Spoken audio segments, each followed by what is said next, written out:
Rick, welcome to the show. Thanks a lot, Alex. I'm really happy to be here. Yeah, we're happy to have you. So, first off, why don't you tell me a little bit about your company, RMW Commerce Consulting? Yeah, so the company was founded about 4 years ago, really on the back of me having been an entrepreneur and operator in the e-commerce industry for the past 20 plus years. And I really work with two types of companies. One is um, private equity backed brands in the middle market to help them create plans to grow their digital commerce channels and to help them execute those changes that are required to realize the results that they want. So that's sort of about half of the business. And the other half of the business is I actually work with e-commerce software providers, usually venture backed. Some of them are private equity backed. A lot of times they're between Series A and Series C. And a lot of it is around go-to-market strategy. How do we help explain our message to the market better, and then actually go to market through sales and marketing tactics to do that in the most effective way possible? Usually, a lot of times, technology companies, they know a lot about technology, but they don't know a lot about sales and marketing. And so, Mhm. having been through a lot of that in my own history, really helps me guide founders to things that could help grow their software companies faster. And other people that I've talked to that are kind of in a similar position of yourself in terms of understanding Uh-huh. that clients don't always understand sales or marketing as well. Part of the difficulty is having them let me word this correctly, is that they have tried certain techniques or tactics in sales and marketing. It didn't work. And now that idea is pretty much off the table. And Right. it is part of your responsibility to come in and make sure that, that can be put back on the table if executed properly and kind of the difference between those two things. Yeah, look, there's a million reasons that an idea can fail. It Mhm. doesn't necessarily always mean that the idea is bad. Sure. There could be some kernel of the idea that's in there that makes sense. Maybe it's right idea, wrong audience, wrong Mhm. idea, right audience, um, right idea, right audience, bad execution.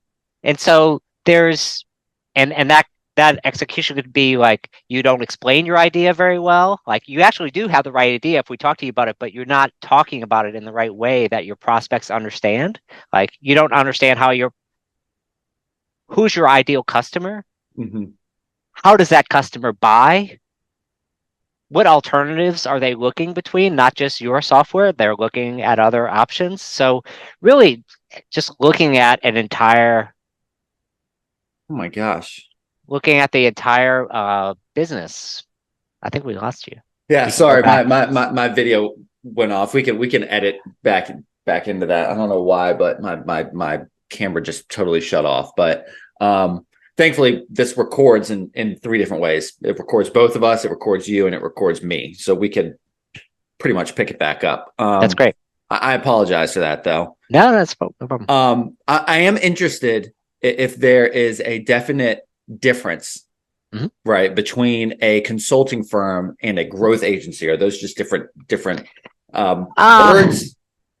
look, a consulting firm, I would say, generally speaking, and even these names are different in different markets. I Mm-hmm. find that what Europeans call consulting agency is what we would normally call like a software development agency here in the US. But consulting firm, I generally see it's like a temporary engagement. Like you have a mission, you get in, you accomplish a mission, you get out. A growth agency is generally someone who um, is managing part of the business for you on some kind of retainer or a success fee, like a conversion rate enhancement firm, and you're selling the time of that individual person for those outcomes. So that's kind of what I see as some of the differences from an agency. Like you have like a whole bunch of people selling um, a specific expertise, usually software development or conversion enhancement or like creative design services. Whereas for me, my consulting is more on the strategy consulting side. So I help people assess like whatever situation is. Like number one is like if you don't understand what your real problem is, you're probably going to solve the wrong problem. That's Mm, sort of step one. And then mhm. second is like how do you benchmark your business compared to other peers and best in class in your industry, and then come up with a plan for growth. And then companies might decide to like, hey, this is a great plan. I'm going to take it and do it on my own. Like they don't need me after that, which is totally fine. They also might retain me as an advisor later on, where I'm not implementing those changes for them, but I could be giving them certain course corrections during Mhm. their time with me. Um, and using kind of the power of my network. It's like, hey, do you know someone who does this? Hey, we're evaluating a new warehouse management system. What are the 3 vendors that we should talk to? These sorts of things. Whereas I find agencies are more like doing the work for you. Com- Compared to your role, where what I'm hearing you say, Rick, is that you can kind of come in with a little bit less bias, where you can come in a Mm-hmm. little bit more objectively and say, look, I Right. think we need to relook at this, or especially on the back end, like you were saying, is that you can be a like a double checker a little bit, where Uh-huh. you can 100%. say, this is working or this isn't. Yeah. And I would say my work really splits between like sometimes clients come in with a plan and they just Mhm. want to know, like, is this plan any good? Like, what are we not thinking about? And so then help work with them on that plan. Or if they don't have time to build a plan, I can help them build a plan from scratch, whether that's like an organizational plan or a technology roadmap or a profit and loss statement for like a new line of business, that they're getting into. But it's really the bulk of my business is advisory. Nice. No, that's cool. So I actually wanted to essentially break this conversation down into 3 parts, right? Hmm. So the 3 large services you provide are business assessment, Hmm. strategic planning, as you just mentioned, Hmm. and business optimization, Hmm. which are essentially broken down into smaller services among them. So Hmm. we'll kind of attack this conversation in those sections. Sure. So in your initial meeting with a client, you'll perform due diligence on a business and their Hmm. technology, marketing, operations, Hmm. all that jazz, as well as a website audit and third-party marketplace audit. What are some of the specific things that you're looking for during that assessment process? Yeah, look, I'm looking for an org chart. I'm looking for their financials, forward looking and planning. So like and backward looking. So like what are your last 3 years of cash flows and profit and loss statements by category, by product line. Like a lot of depends on the time of the business. If it's a SaaS business, obviously we're looking for like number of customers and growth and acquisition. If it's a brand, it could be um, sales, cost of revenue, um, contribution, and then variable expenses, fixed expenses, net operating margin, right? Mm-hmm. But and so financials is a big part. Organizational design, any organizational issues, I'll actually interview staff to the extent this is part of the engagement. Again, it's consulting. It's really what does the client have a problem with that I can help solve, and that's really why I'm here. If they don't want me to talk to their staff, I won't. And so that's part of it.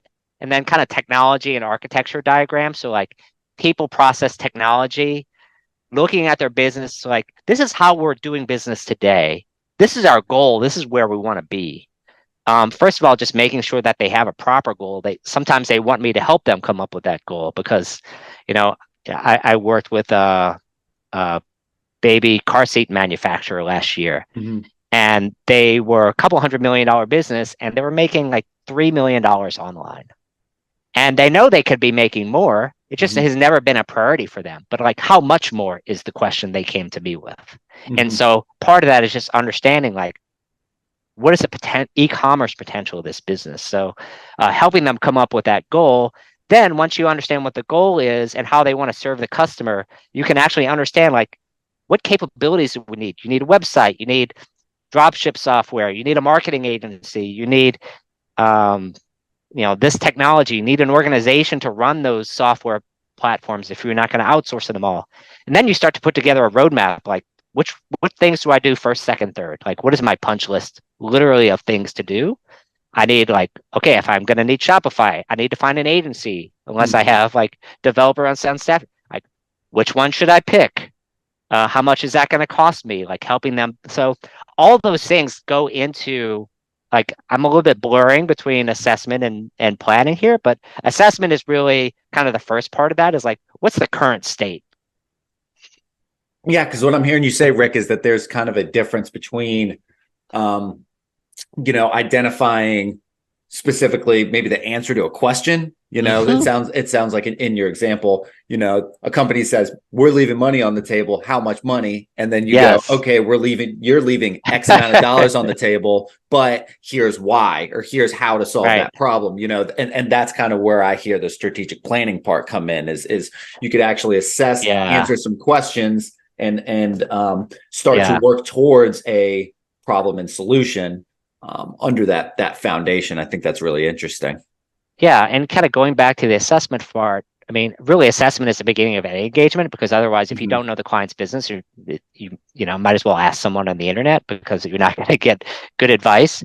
But assessment is really popular on its own as part of due diligence. So if company A wants to buy company B, really the question in your kind of terminology, it's like, is this a good company or not? Sure. And if I acquire this firm, what's going to break first if I try to grow it? Those Yeah. are usually the assessment questions. And like, particularly like for an investor, if you're buying a company, those things happen pretty quickly, like within a number of weeks and months. And so they want me to come in, parachute in, analyze as much as I can in 2 weeks and give them my best guess for like, is this good or not? Mm-hmm. And tell them the risks. And then I, hit the ejector seat and then I'm out. Yeah. How long can we stretch it until it snaps? Right. Right, exactly. So part of the RMW brand is being able to bring an outside perspective, like we were talking about, to a company's inner workings.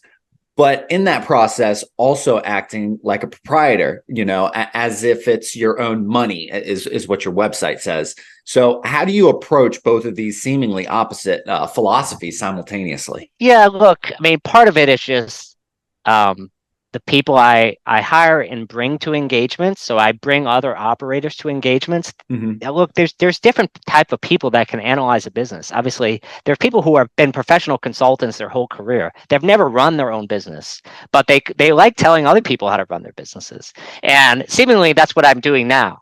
But for most of my career, probably 95% of it, I was actually operating businesses. And so I think that's the kind of the mindset I bring to an engagement is if a client is asking me like, how much is this worth? Where should I spend this money that will make me the most money or avoid the most cost or like whatever it is their goal is?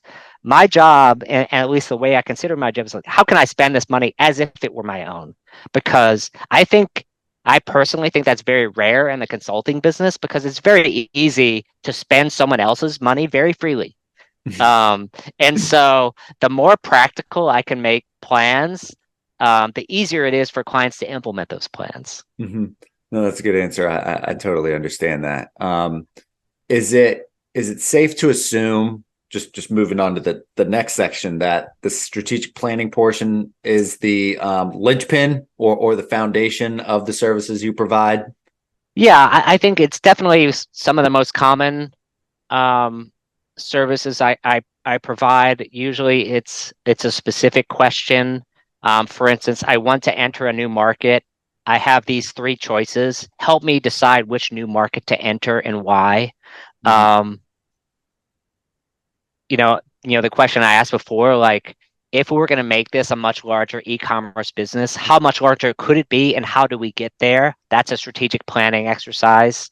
Um, so that's the those are just very common examples of those areas. But every strategic planning exercise naturally starts with some assessment because obviously you have to understand the starting point and then but with an assessment you don't necessarily need to know a goal. You just need to know what it is today. As part of um, the next step that's unique in a strategic plan, in addition to actually making the plan, is to help the client really shape what the goal should be and is it a good goal or not? Like what's a So realistic goal? Yeah, and that's part of your responsibility, right? And these 100%. companies will come in. This is totally out of curiosity. Will a company come in, essentially ask you to answer this question for them? You know what? Where we're leaving money on the table? What? You just actually gave a really good example. But then they actually get your answer and then go to a different growth agency or consulting firm to. 100%.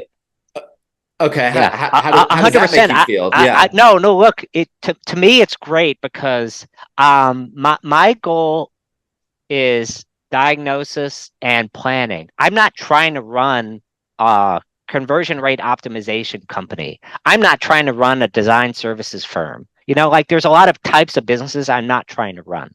Uh-huh. And so I maintain and the way I talk to agencies is like, imagine the client doesn't know what they want yet, and you try to talk to them, and you ask any agency, like, what happens to you when you do that?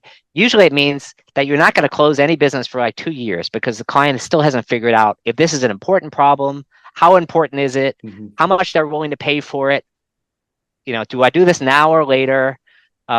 Etc. Like who they're going to sign it to internally. I'm, you know, to me, I could be like a good friend of an agency because I can talk to the client 6 to 8 months before they're ready to get an agency and to help them Mm-hmm. decide like these are the types of agencies you should be looking at. Mm-hmm. Yeah, So you're my goal is more to of a be on the confidant. 100. Look, that's a good way to put it because one of the ways I describe it is like I want to be on the brand side of the table as they navigate change, which I Mhm. think is rare in the industry because otherwise, like imagine you're a CEO of a brand, you're getting pitched all day. Oh yeah. Every agency is like, oh, we're going to build this for you. Oh, and one says, oh, you don't have to build this yourself. You can get it off the shelf. The next one says, oh, this has to be totally custom because your business is unique and it's going to look much better if it's custom. Well, those are hugely different total cost of ownership over the next couple of years. It Hmm. could mean different like hiring.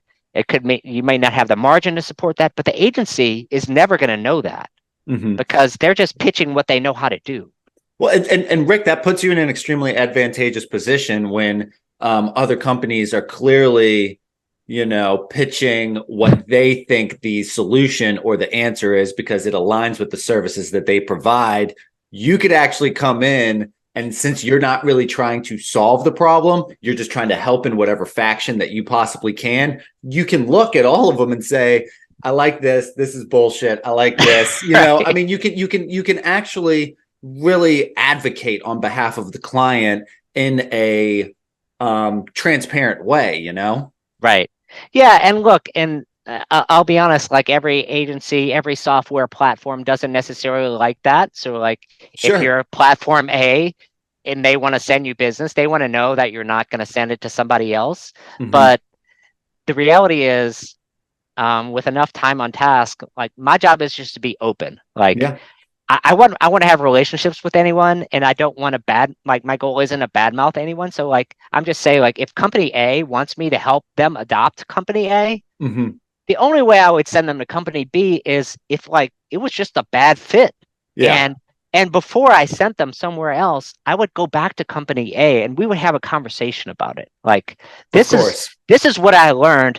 You thought it was a fit for them. Can you explain to me now that you know these things, is it still a fit?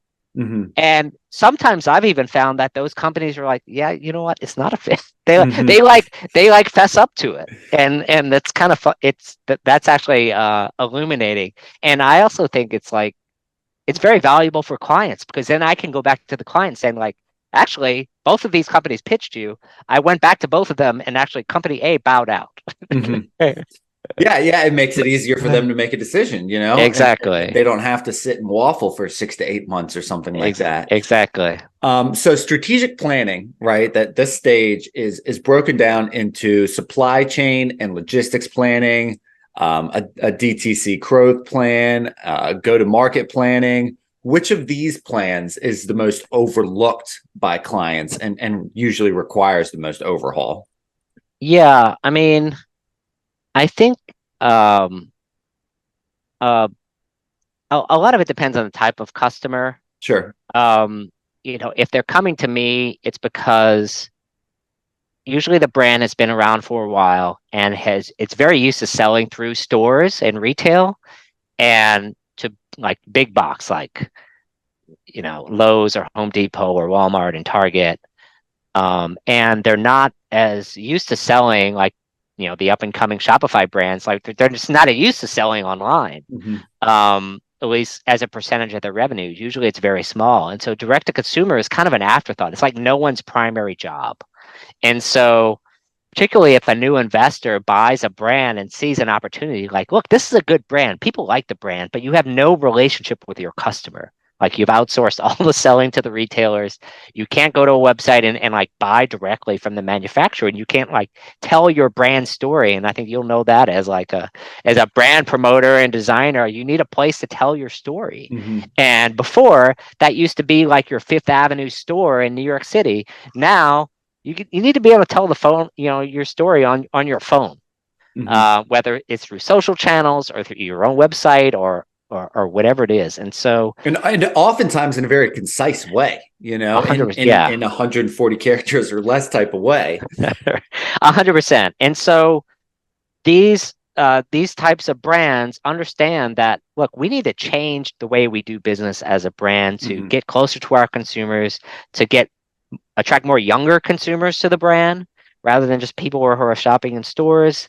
And as a result, we need to add a direct consumer line of business. And so I kind of help them through that planning process. Hmm. No, that's great. Um, the last section of services that you provide is business optimization. Is your goal during this stage to optimize business operations as soon as possible, or once you implement the plans provided in the strategic planning stage? Yeah, usually, so um, I would say there's two types of uh, optimization projects. One is where it was my plan already, Hmm. meaning like this is what I told you to do, and you want me to stay involved with you as I hire agencies for you, help you hire the right staff to execute this change, hire a, you know, help integrate these software systems through the configuration of my team or an integration firm that we help you hire, and then project manage this entire project through.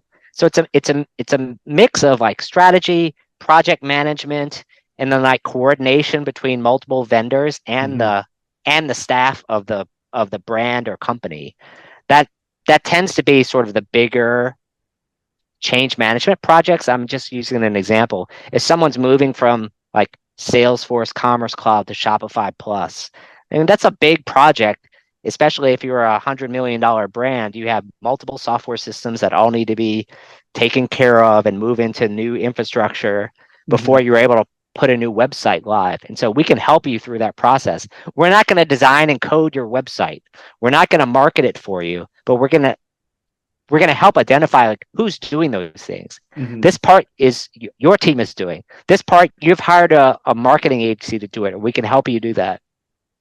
This part a design build firm is going to do it. So that's one example, like in a replatform, which is um, helping guide a replatform effort is one of the services that we've done quite a number of times.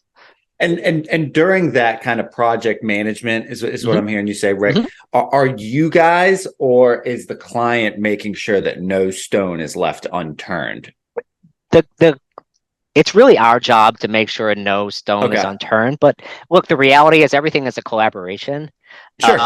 We'll have a baseline plan and we'll plan as much as we can with the client, and then we'll lead planning sessions with all the vendors that are involved in the projects, because a project like that, a lot of times these big projects that are 3 to 6 months long, they're a team effort, and Hmm. multiple different parties all have a part to play. And so our job is to make sure that every vendor knows these are your requirements, these are the dates you need to hit, and this is the budget you need to hit based on discussion with the clients. And and if there is something missing, we kind of similar to the other discussion, like for us acting like operators, the more we can act like an operator, the more the client sees us as a extension of their team, unless they see us as like somebody they have to manage. They see Hmm. us as like somebody who's like taking care of stuff for them, Hmm. right? Yeah. They don't need another thing to worry about or to make or to Yeah, kind of like watch over or helicopter. So yeah. no, I can Our totally job see is that. like that we go back to the client. You're like, hey, you forgot, like you told me you were going to do the same because this vendor needs it because this project needs to get done. And so sometimes we go back to the clients and you're like, these are the three things you need to do by this date, Yeah. and help them understand what they need to produce. No, and I can understand the amount of value that like accountability can have in that sort of scenario, where it's nothing like strict. It's just people all trying to do their jobs to make the most successful thing possible. So I appreciate that. Our companies, we talked about this a little bit, but our companies typically working with you from this kind of front to back process, or do they pick and choose some of these services, a la Yeah, I carte? mean, I would say the bigger projects, um, the biggest projects, it's more front to back. Hmm. The I would say medium-sized project that's usually starting. Sometimes it can start at strategic planning and then continue into some kind of change management project or optimization. And sometimes it's like, okay, we already know what we want to do. We just want you to help us execute it. So it's like this project management part on it. Or it's like if it's a software company, sometimes people come to us with a specific project and we dive in and we discover that this is not the real problem. Like, so what the client thought the problem was isn't the real problem with the business. Hmm. I'm going to use an example like, Yeah. uh, a company said that, hey, we want to expand into new markets. Like, we're this is the business today. We want to expand to one of these three markets, A, B, or C. Help me pick A, B, or C. That's Yeah. really the mission. And it turns out you dive into the business and they have plenty enough business in their current market. They're already doing three things and they're doing none of them well enough. Mm. But one of their things that they're doing has much more potential than the others. And if they actually remove things that they're doing today, their business will be much more successful because they'll serve the most profitable customers better. Hmm. So you're actually kind of answering their question with a question in terms of In like, some, yeah, it's like they come to you and say, which one of these markets is better, A, B, or C? And you kind of say, why are you worried about that? This is the real problem. exactly. It's almost like that problem is like, okay, you're almost like you have a bucket and you're trying to fill the bucket faster. Really, you have like a hole in the bottom of the bucket. Yeah. And so I'm like, let's fill the bottom of the bucket first, and then we can talk about how to fill the bucket faster. So are clients hesitant when another problem is really brought to the table? I guess really my actual question is what changes are clients and companies the most hesitant to implement? Is it stuff like that or other things? Um, I would say part of it is staffing challenges. Hmm. Company just literally doesn't have enough money to make the changes required. Mm. And sometimes I think this results in them not hiring me because I try to be as honest as upfront as I can with someone. So like, okay, you want me to review your company and tell you the good and the bad. Like, one question I ask them is like, who wants to hear the bad? And if the answer is no one really wants to hear the bad, then maybe you don't want to consult, to be honest with Hmm. you, because you're going to pay me money. I'm going to give you something, but you're not going to do anything with it. Hmm. And so having that, sometimes what I find is that like the CEO knows something needs to change, but then the team is like very comfortable with what they want to do now. Mm. And is that kind of like from a I don't know, an ignorance is bliss perspective where I like the status quo and I don't like change and we're doing It's fine, but the job, it's CEO yeah. knows that we're bleeding, we're hemorrhaging. It could be job security of the existing staff because they set up this custom process that only they. So there's like, after you see companies, you just know, and I'm sure you've seen it as well. people get comfortable doing what they're doing, Hmm. and they think tomorrow is going to be like today, but the market is changing. Like your competitors are changing, your customers are changing, and if you stay static, and a lot of CEOs know that because they started the business and they know how hard it was. But then if you hire people who are maintaining the business, they just assume it's going to stay forever, like the same. Hmm. And so that's some challenge that you find in consulting projects where sometimes people don't want to change enough. Sure. Yeah, I totally get that. And that actually, you know, brings me to the next question. What would you say? I know you deal with a lot of complicated and specific problems. What would you consider the number one obstacle that clients typically come to you with? Number one obstacle is usually it's what they don't know. I mean, they're coming to me for expertise, but they're also coming to me because of trust. Hmm. So not only not only did they like look, my goal is to convey expertise, but expertise is everywhere. Like you can ask ChatGPT what to do, you can ask Google what to do. You'll get 100 answers for just simple questions like what diet should there are like a million diets, like how should I lose weight, like which diet should I pick. It's the same thing in Yeah. e-commerce, the same thing everywhere. And so trust is really kind of like the foundation of how I see my business. Is expertise is everywhere, but trust is one of the most important things, because if you don't have trust, then the expertise actually doesn't matter. Hmm. Because you're just going to say like, oh, this is probably true, but then if the next time someone else sounds something that like sounds right, then you're going to give it equal weight. Hmm. And then like, a relationship can be hierarchical in that aspect, where instead of it being a, trustworthy, authentic, real relationship, it is, I'm paying you to give me specific. It's so transactional that it Right. feels, it doesn't feel as tactile or um real, if I'm being honest. And I think that acumen to actually build authentic relationships is foundational and is what separates some companies from others, in an extremely competitive market. Right. Right. For sure. So before we wrap up, I always ask our guest essentially a question revolving around the fact that the e-commerce industry is moving constantly. We were just talking about how it is constantly changing, and as someone in your position, I know you're always on call, so it's important to me, and I think to a lot of other people in this community, to establish work-life harmony and stable mental health, and try to find, Yeah. like, stress-free serenity a little bit, honestly. Mhm. So my question to you, Rick, is what are some of the hobbies and interests that you pursue to ensure work-life harmony? Yeah. I mean, look, first of all, is being able to shut it off. Like I don't work till 10 o'clock. I try to shut it off at like 6. Mhm. So that's to me number one. Second is like I don't answer emails after hours. Mhm. That's one for me. So I try to preserve my weekends. The problem is always going to be there on Monday, and there'll be time to solve the problem then. It is somewhat the benefit of consulting is like if I don't answer a question in an hour, like a website is not going to go down. It's a problem that can be answered tomorrow in business hours, right?